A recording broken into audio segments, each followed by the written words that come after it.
Hello guys, welcome back to our YouTube channel. Gauri Mengde YouTube चॅनलवर तुमचं सर्वांचं खूप खूप स्वागत करते. मी आहे गौरी आणि तुमच्या सर्व तुम्ही मला बघतच असाल आणि आय होप तुम्ही सगळे मस्त असाल, मजेत असाल आणि खरंच आनंदी असाल आणि आनंदीच राहा. तर आत्ता खूप साऱ्या पावसाला सुरुवात झाली आहे. पावसाचा दुसरा दिवस आहे. धो धो धो धो सकाळी 6-6:30च्या सध्या दरम्यान पाऊस पडत होता. पिल्लांना जायची वेळ होती. पाऊस पडतोय एकीकडे, स्कूल जायचं आहे एकीकडे, पण टेन्शन मलाच येत होतं की माझी पिल्लं या पावसात जाणार कशी. मस्त व्हॅन असली तरी विचार हा पडतोच, टेन्शनही येतंच भरपूरपणे की छोटंवालं पिल्लू जाईल का, व्हॅनमध्ये व्यवस्थित बसेल का, तिथून व्यवस्थित उतरेल का, कुठे घसरून पडणार नाही ना. या गोष्टींच्या विचारात त्या खिडकीत बघत बसले की बापरे, चला म्हटलं इथं वेळ थांबून अर्थ नाही आहे. आता मला करायचं होतं त्यांना टिफिन. कसं तरी पाऊस बघत खिडक्या ओपन करत बराच वेळ घालवल्यानंतर मी आले किचनमध्ये.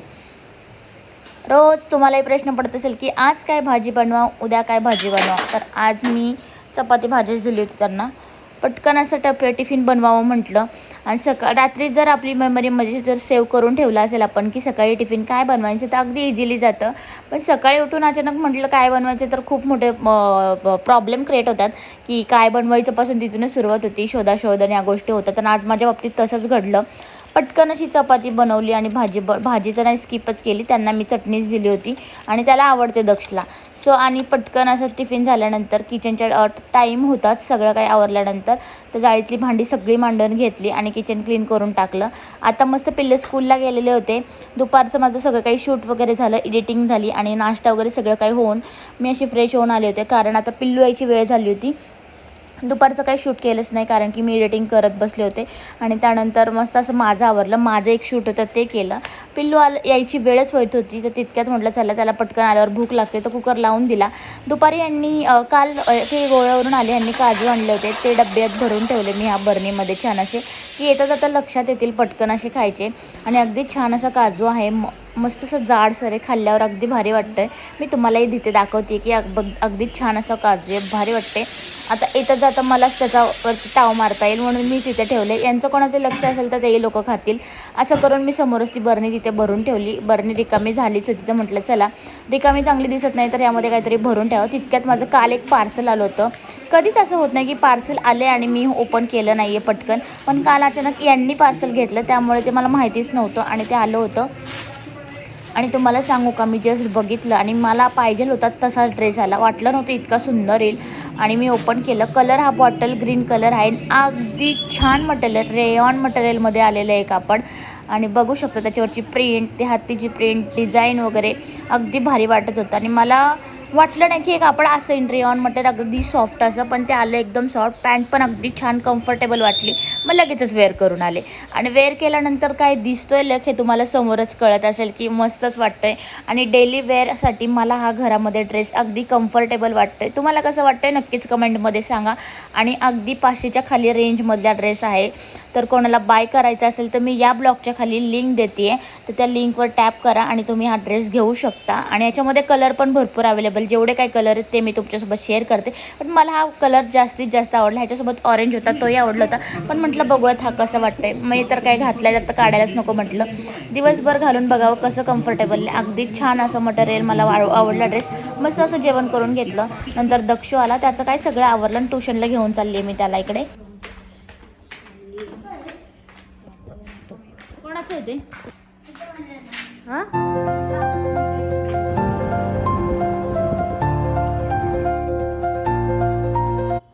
काहीच मला कळत नाही माझ्या बाबतीत असं का घडतंय. नुसतं खूप दिवसापासून या डोळ्याला आहे ना काही ना काही होते. आत्ता पण मुंगी पडली गाडी चालवता आणि इतकं दुखतंय ना, असं डोळ्याला चावली आणि मग दक्षला काढ म्हणते. लाल झाले का रे? दक्षला ट्युशनला सोडून जाताच मला मुंगी डोळ्याला चावली. इतकी सारी डोळ्यात पडली आणि ती चाव घेऊनच मग बाहेर पडली. दक्षला बोललं काढ तर त्याला भीती वाटत होती. अगदी माझ्या डोळ्याची आग झाली. मग थोडा वेळ झोपल्यानंतर आता दक्षला ट्युशनवरून घेऊन येताना दूध घेऊन आले, भाजी घेऊन आली छान अशी, जेवढी लागते तशीच भाजी घेऊन येते. असं एकदम भाजी फक्त मी शुक्रवारच्या मार्केटला गेले तरच जास्त आणते. त्यानंतर मस्त आता तुमच्याशी तर बोलते की मी इथं चहा ठेवते आणि माझ्या डोळ्याला काय नजर लागली की काय माहिती, असं मी तुमच्यासोबत बोलते. झोपण्याचं कारण असं गाडीवर जाताना इकडे काळी लाल मुंगी असणार की अगदी गाडी ड्रायव्हिंग जाताना आपल्या डोळ्यात पडली आणि मी जागेवरच गाडी थांबवली तर ती निघे ना. दक्षला काढ म्हणजे दक्ष म्हणला मी घाबरते. ती अगदी खूप वेळ डोळ्यात होती. चावली गेल्या नंतर काढल्यानंतर जी आग होत होती ना इकडे खूप दुखत होतं माझं. मग मी जरा म्हटलं डोळ्याला आराम पडा म्हणून मी मोबाईल ठेवून दिला, झोपून घेतला. आणि अजून पण थोडंसं इकडे चूप करते, काय माहिती कशाने अगदी दुखतंय. या डोळ्याला काही नजर लागली की काय माहिती. आता पहिले कॉफी घेते, त्यानंतर जेवणाचा मेनू काय तो सुचलाय, पण बघू सगळं डिटेल सामान असेल तर करेल, नाही तर मग दुसरंच काहीतरी करेल. आता चाय घेते थोडंसं, या चहा घ्यायला.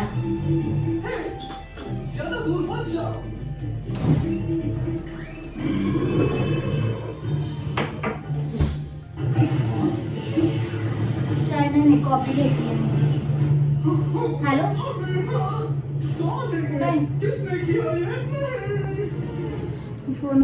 कॉफी घेतले, थोडा वेळ बसले आणि बसल्यानंतर आत्तूचा फोन आला की मी तिकडे जेवण बनवायला येते म्हणून. असं घडलं आहे म्हणून.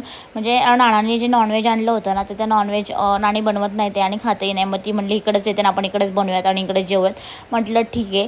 मी माझाही प्लॅन डोक्यात तसाच नॉनव्हेजचाच बेत होता, पण मी काही अजून तयारी केली नव्हती. मग ती येस तोपर्यंत मी माझी बाकीची कामे आवरून घेतली आणि मग ती आल्यानंतर मस्त ती यायच्या आधीच कुकर लावून दिला होता. मग आल्यानंतर मस्त मसाला फ्राय वगैरे करून घेतला. एकीकडे मटण शिजायला लावलं, दुसरीकडे मला भाकरी करायची होती. असं पटकन. आणि तिला म्हटलं आता मी जी भाजी आणली तेवढी तू निवड, बाकी मी सगळं करते. पटकन इकडे सगळं काय आवरून दिल्यानंतर भाकरीचा बेत झाला. भाकरी बनवून झाल्यानंतर किचन स्वच्छ झाले, स्वयंपाक करून आता फक्त जेवायचं बाकी आहे. असं किचन स्वच्छ. इकडे पुदिना सोलाय दिले, काम करायला शिकवते मी. काहीतरी करत जा. मटण असं छान शिजलं होतं, बघू शकता. कोथिंबीर टाकलं किती छान वाटते. सगळं काय आवरलं. आतू त्यांच्या घरी गेली आणि आता आम्ही बसलोय मस्त अभ्यास करायला. ब्लॉग चालू आहे. तर काही सकाळचे 11 वाजलेत आणि दक्ष आता अभ्यास करतोय. सकाळचे 11 वाजता तो असतो शाळेत आणि आता कसं काय घरी तर त्याचे 11 वाजले. तेवढा वेळ टीव्ही बघतो आम्ही आणि आता मम्माला त्रास देण्यासाठी नाईटला अभ्यास करतो. इकडचा अभ्यास दाखवतो तुम्हाला.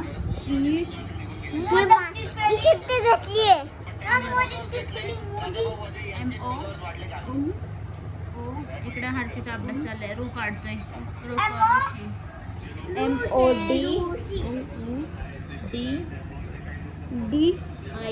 MOD मोदक.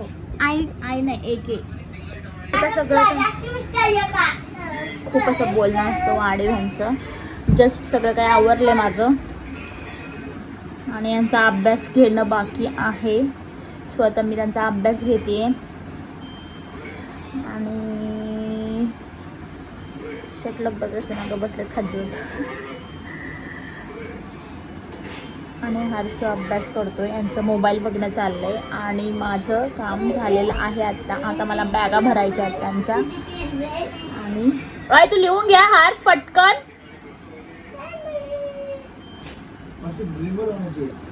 तर गाईज आता दक्ष हर्षचा चाललाय स्टडी आणि आता मी त्यांचं टाइम टेबल भरती आहे. तर आजचा दिवस असा छान गेलेला आहे आणि मस्त झालेला दिवस. आतू आली होती आमच्याकडे आणि आतू आज करत स्टडी. दा तुझा पटकन राहिलेलं कम्प्लीट करून. बाकीचं राहिले हजबंड वाईफ सेकंड पेजचं राहिले, जा पटकन करून ये.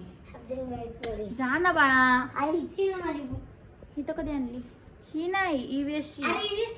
बरं ठीक आहे. तर आता दक्षात आला स्टडी EVS चा. रात्रीचे वाजलेत 11 आणि ह्या टायमिंगला त्याला स्टडी करायला आवडतो. इतर वेळेस एवढा मोबाईल बघतो. इतका ओरडाआरडा करते मी त्यांच्यासाठी तर बिलकुल नाही. फक्त अभ्यास करताना त्यांना मम्मा लागते. तर तुमची पण मुलं असेच करतात का? कमेंट्समध्ये नक्कीच सांगा. हां, हजबंडच्या हे काय ना, राईट द करेक्ट पेअर लिहायचा. Write the correct husband wife असं. तर तुमची पण मुलं असेच करतात का? कमेंटमध्ये नक्कीच सांगा. कारण की ना कसं आहे, मम्मा शेजारी बसल्याशिवाय त्यांना स्टडी होतच नाही. तर माझे पिल्लं तशीच असतात. आता एकाला आतमध्ये बसवलं, एकाला इकडे आलं. म्हणजे आतमध्येच दोघांना घेतलं होतं. तर इकडे मला थोडंसं काम होतं तर ते मी करत होते आणि त्याच ते काम तो इथं करतोय. काय वाईफची spelling WIFE wife, husband wife. आता बघा लगेच इकडे आले. त्यांना फक्त शेजारी मम्मा लागते आणि IFE वाईफ साऊंडने तू जरा हे करू शकतोस.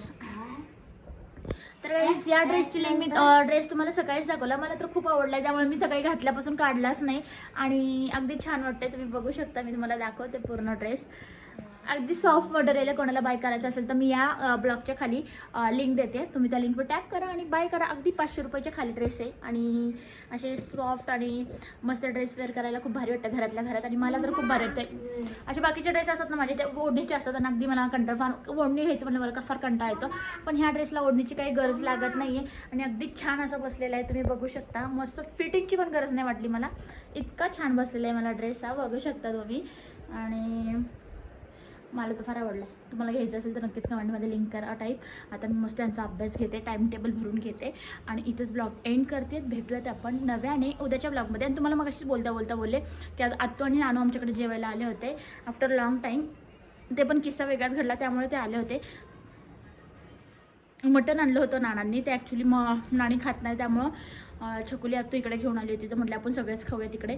तर म्हटलं ठीक आहे, मग इकडेच स्वयंपाक बनवला होता आणि इकडेच जेवण वगैरे झालं. आणि आत्ताच जस्ट ती गेली. सो बरेच जण मला तिच्याबद्दल पण विचारतात, ती दिसत नाही तर ती जॉबला जाते त्यामुळं ती माझ्यासोबत जास्त दिसत नाही. आणि मी माझ्या मुलांमध्ये अगदी बिझी असते त्यामुळं असते. आणि कधीतरी आम्हाला टाईम भेटला तर आम्ही पूर्ण दिवस स्पेंड करतो एकत्र. तर खूप दिवस झाला ती दिसली नाही असं बरेच जण म्हणतात. तर ती जॉब करते त्यामुळे ती दिसत नाही. तर प्रत्येकाचं लाईफ असतं, शेड्यूल असतं, सगळ्यांचं काही काही ठरलेलं असतं, त्यामुळे काही गोष्टी दिसत नाही माझ्यासोबत. आणि मी जे काय असते मी डेलीच तुमच्यासोबत शेअर करत जाईल. तर आता माझी पिल्लं दाखवते, बाय बाय करतील तुम्हाला आणि इथंच ब्लॉग मी एंड करते. चलो बाय. मम्मा Say bye to guys first. Say bye. Say loudly. हे किती गाईस किती आहेत गाईस ते तुम्ही हर्षूलाच विचारा. सांग ना बाय पटकन, मला दादूचा अभ्यास घ्यायचा आहे. बाय गाईस बाय गाईस. स्टडी करतो म्हणून मी. स्टडी करतो आणि उद्या भेटतो. चलो बाय बाय. Bye bye.